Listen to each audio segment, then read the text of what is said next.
Thanks for joining us again on the newsroom. I am Annetta Felix. A federal high court sitting in Abuja has awarded the sum of 15 million naira against the Nigerian police over the alleged killings of 3 members of the Islamic movement in Nigeria. In the ruling on Monday, Justice Taiwo also ordered the National Hospital Abuja to immediately release the 3 corpses in its morgue. Suleiman Shehu, Mahdi Musa, Biliaminu Faska, and Askari Hassan were allegedly killed by police officers at the Federal Secretariat Abuja on July 22, 2019, during a peaceful protest to demand the release of their leader, Ibrahim El-Zakzaky, and his wife, Zinat. Justice Taiwo said each of the applicants must be paid a sum of 5 million naira as compensation for the killings. The judge, however, did not grant the prayer that the Nigerian police should tender an apology in 2 national newspapers. 317 Nigerians stranded in the United Kingdom as a result of the coronavirus pandemic have returned to Nigeria. The Nigerian Teen Diaspora Commission (NIDCOM) announced that the federal government evacuated her citizens via an Air Peace flight, which touched down at the Nnamdi Azikiwe International Airport, Abuja, at about 9:50 p.m. on Sunday. The returnees include 9 infants. NIDCOM noted that 175 of the evacuees would disembark in Abuja, and the remaining 142 people would proceed to the Murtala Mohammed International Airport in Lagos. According to the agency, all the returnees tested negative to COVID-19 and will proceed on 14 days self-isolation as mandated by the Nigeria Center for Disease Control, the Federal Ministry of Health, and the Presidential Task Force on COVID-19. Ahead of the governorship elections coming up in the country, the Independent National Electoral Commission (INEC) has set certain criteria that must be met by political parties before holding public rallies for the Edo and Ondo state governorship polls. Addressing newsmen in Abuja on Sunday, Festus Okoye, INEC's National Commissioner and Chairman for Information and Voter Education Committee, said political parties must give INEC a 7-day notice before holding any rally. Okoye said the criteria is aimed at preventing the spread of COVID-19 at the rallies.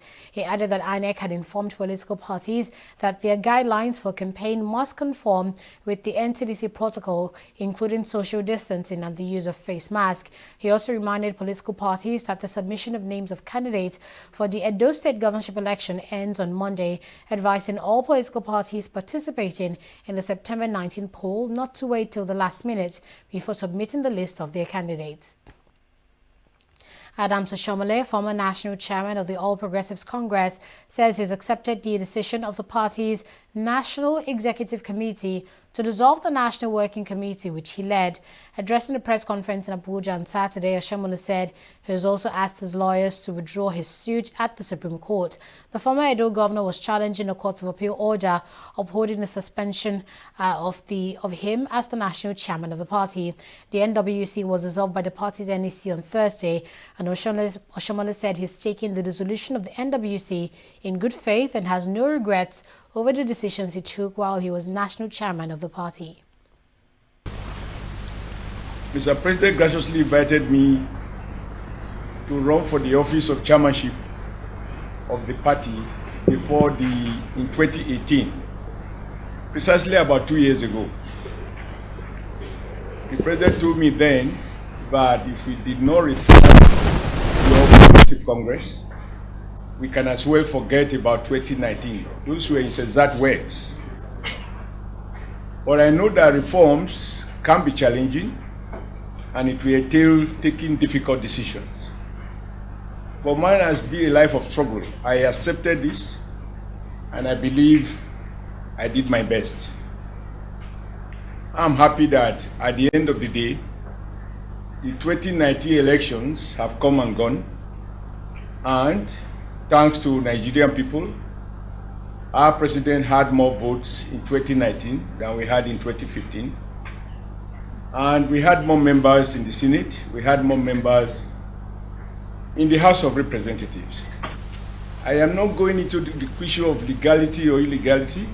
The bottom line is the president who invited me to lead the party and who gave me all the support and who mobilized all the support across the country for my emergence as chairman, also presided over the meeting where the NWC has now been dissolved.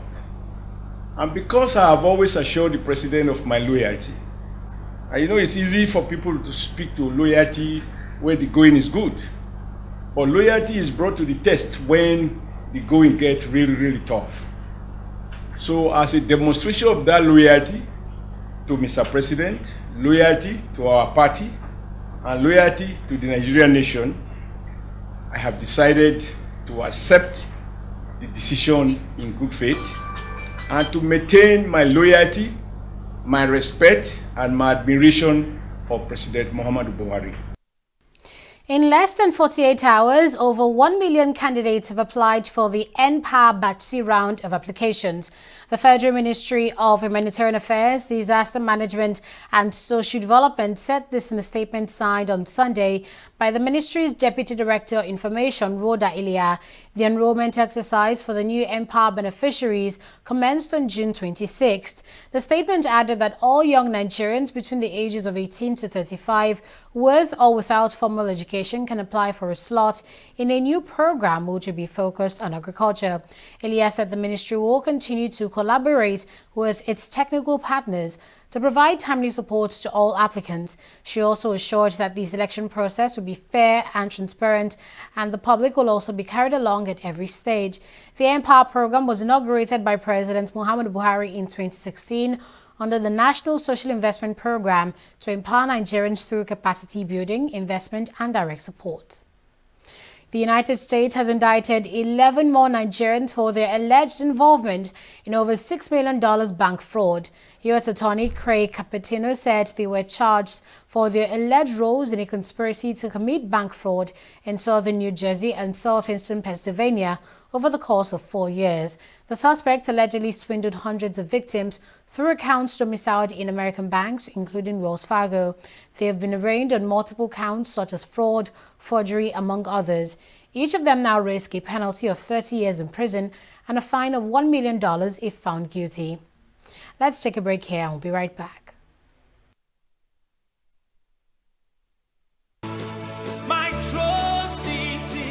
Hello, I'm Dr. Taufik Adeyemi, consultant orthopedic spine surgeon at National Orthopedic Hospital, Bovile, Lagos. I'm here on the platform of Scoliosis Focus Initiative program on World Scoliosis Day. Scoliosis is an abnormal sideways curvature of the spine with some rotation. These patients present with uneven shoulders, a hump in the back, and uneven pelvis. Majority of these cases are painless. Up to 5% of our population have scoliosis, and majority of them are idiopathic, meaning that the cause is unknown. You need a thorough history examination with quality X-ray to make an assessment. Your doctor will advise you on the best treatment modality for your child. Scoliosis Focus Initiative is organizing a 2-week free online consultation to help you during this COVID-19 pandemic. Thank you.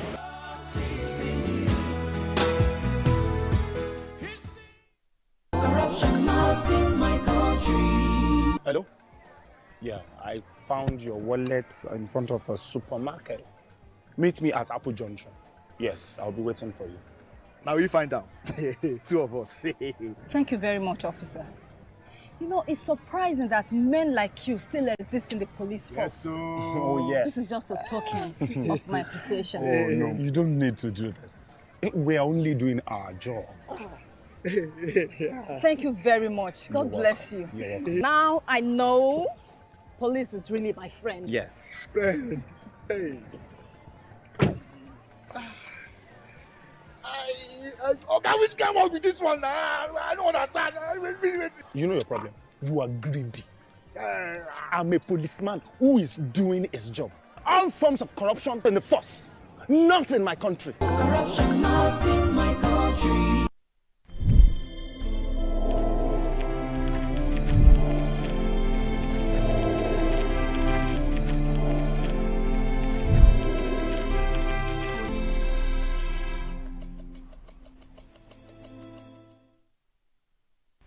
Nigeria has recorded 490 more positive cases of COVID-19 from various parts of the country. The Nigeria Center for Disease Control, NCDC, announced this in a tweet on Sunday night while giving an update on the outbreak of the virus.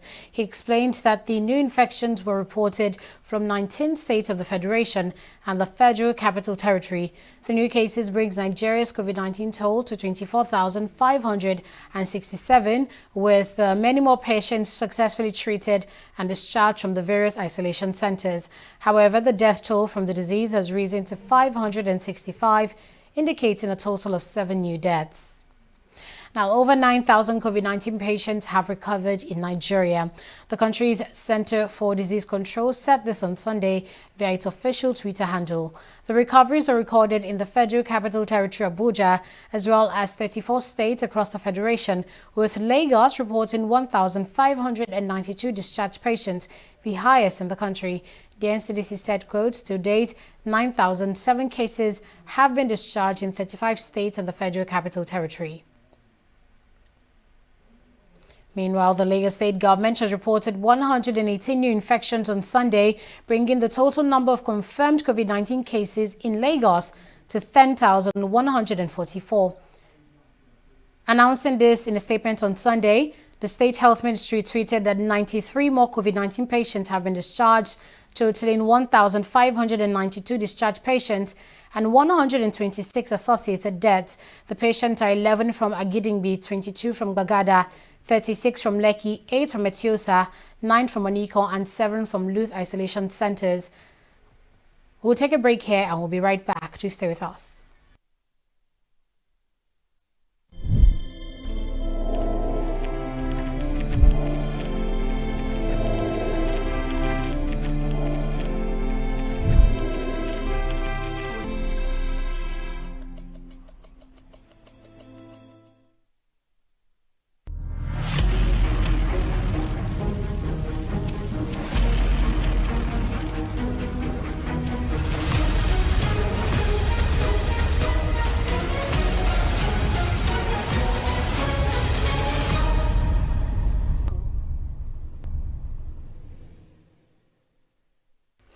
President Muhammadu Buhari is set to inaugurate the construction of the Ajaokuta-Kaduna Gas Pipeline in Kogi State and in Riga-Chikun, Kaduna State.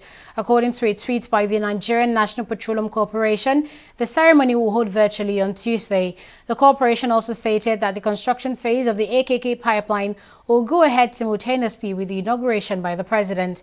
The AKK Gas Pipeline is a project designed to facilitate the development of 3 gas-based independent power plants in Abuja and 1,350 megawatts, Kaduna 900 megawatts, and Kano 1,350 megawatts. According to the NNPC, the gas pipeline also has the capacity to transport about 2.2 billion standard cubic feet of gas per day. Somalia's electoral chief has called for the upcoming parliamentary and presidential elections to be postponed to August 2021. The chairperson of the National Independent Election Commission, Halima Ibrahim, told the lower house of the parliament that issues such as lack of funds, insecurity, flooding and the COVID-19 pandemic has disrupted the commission's work.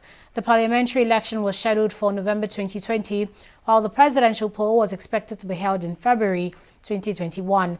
But the Electoral Commission says neither deadline can be met. Somalia's main opposition parties have rejected the proposal to delay the polls. The Forum for National Parties called on the Electoral Commission to resign. It also rejected any extension of the current government's term.